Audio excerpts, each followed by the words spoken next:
this is the last bit of the photosynthesis vodcast, and I'm starting with a slide that I added in after I completed the other vodcast because I think it fills in a few gaps. Up on top, we have the absorption spectrum of the pigments that we find in a chloroplast, and added in on this one is the carotenoids. They also absorb and kind of fill in a little bit of an area beyond where chlorophyll A and B absorb. And then if we look down here, this is a graph of or a picture really of an experiment that was done a long time ago by Engelmann. He grew a petri dish with aerobic bacteria on it and then laid across a filament of algae. He then let light go through a prism so that he could separate out the different wavelengths of light, and found that the aerobic bacteria, the bacteria that really wanted oxygen to be able to grow, grew more around those areas. And these areas match up with the wavelengths of light that we know chlorophyll A, B, and the carotenoids absorb the most at, with a lot less down here in the green range, which we know there's less absorption. So this is a great way of producing an action spectrum, showing you what wavelengths are important for producing photosynthesis. So moving on. Just a summary of the light reaction. I'm not going to go through it again, but we know that the light reaction yields ATP and NADPH, and that's going to be inside the stroma of the chloroplast. This is a different representation of it to remind you that these reactions are taking place on the membrane or in the membrane of the thylakoid. These are the stacks, the granum, and just to remind you that that electron transport chain looks an awful lot like the one that we had in the mitochondria. It's pumping hydrogens, and then the hydrogens are building up in the thylakoid space. There's a high hydrogen concentration. Then those hydrogens flow down in an ATP synthase. ATP, NADPH, that enzyme that produces it is embedded over here. All go now to the Calvin cycle. They are going to be the energy to fuel the Calvin cycle. So this is a picture of the Calvin cycle that's in your textbook. Again, we're setting the stage. Here we are inside the chloroplast. Calvin cycle happens in the stroma, away from those membranes where you're making the ATP and the NADPH. Although this is a nice picture because it shows you where the carbon gets fixed. CO2 gets added to RUBP, ribulose bisphosphate, which quickly falls apart to a 3-carbon precursor to the sugar. We put in energy in the form of ATP, NADPH, and we get the sugar that we will siphon off to go become our glucose. And then there's a rearrangement step, and voila, we get RUBP put back.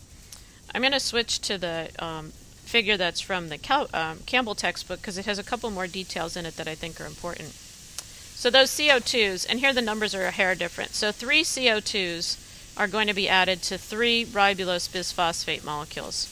And the enzyme that does that is called ribisco. Ribisco is an enzyme that's the most prevalent enzyme in the world. And I remember it because it sounds like Nabisco. So ribisco is the one who fixes the carbon and makes all the food we can eat. It makes a 6-carbon short-lived intermediate that falls apart really quickly to 6 3-carbon phosphoglycerides. Again, we use up ATP, we use up NADPH to rearrange things, and then you can take away 1G3P. Remember, this is that molecule that we saw halfway through glycolysis. If you put it together, it makes glucose. Then this magical set of 9 steps that go this way would be the regeneration phase to make RUBP. Again, it takes a little more ATP, and we go from 5 3-carbon things to 3 5-carbon things again. We're going to do a modeling thing in class. I hope we'll have time to kind of make that visual a little bit more obvious. So here we have our sugar. This all works great if you have a normal setting for a plant. But if a plant's in a really hot environment, remember we talked about the structure of a leaf earlier, and we said that there are these little holes, the stomata. So not only do they let the CO2 come in and let the oxygen go away, if it's very hot, it's going to allow water, actually all the time, it's going to allow water to evaporate through those holes. It's actually what keeps the plant standing up. It's called transpiration. It moves the water through the plant. If it's really hot, you're going to lose a lot of water. So during the day when it's getting the sun beat down on it, the plants might want to close these stomata. If they do, the oxygen starts to build up in the space where we'd be doing the photosynthesis. Now let me show you what can happen then. Turns out that rubisco sometimes can confuse CO2 with oxygen. They're pretty close shape, and actually rubisco seems to fit oxygen even better than CO2. So what it does is called photorespiration, where it binds an oxygen molecule instead of the CO2 to this RUBP, and then that basically is useless. We could draw a line going over here to garbage, that it wastes that precious molecule for the plants. So plants that live in extremely hot environments, like this sugarcane or this pineapple plant, and if anybody's been to Hawaii, you know that the fields out in the sun could be a pretty hot place to hang out. There's two different adaptations that came up to deal with the fact that you might want to not fix that oxygen when you should be fixing your CO2. The C4 plants did it with evolving a different kind of cell called a bundle sheath cell, which you see on this picture here.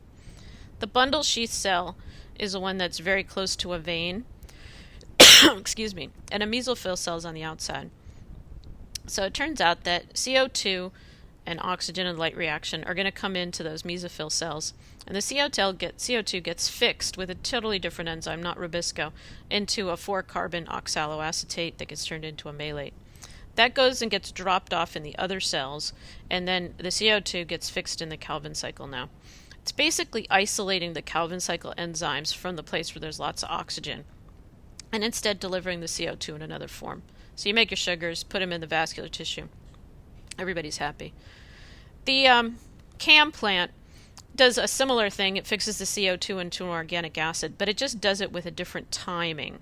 It does that at night when you don't have any energy around to fuel the Calvin cycle. So basically it loads up the cells with this 4-carbon organic acid, and then during the day when you've got lots of ATP and NADPH around, it then takes the CO2 from that acid and drives it into making a sugar.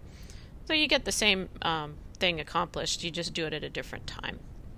Those are two additions, or just an addition that I'd like to add to what's in your textbook, and I will add a page or two of reading on this to the website so that you can get the information there.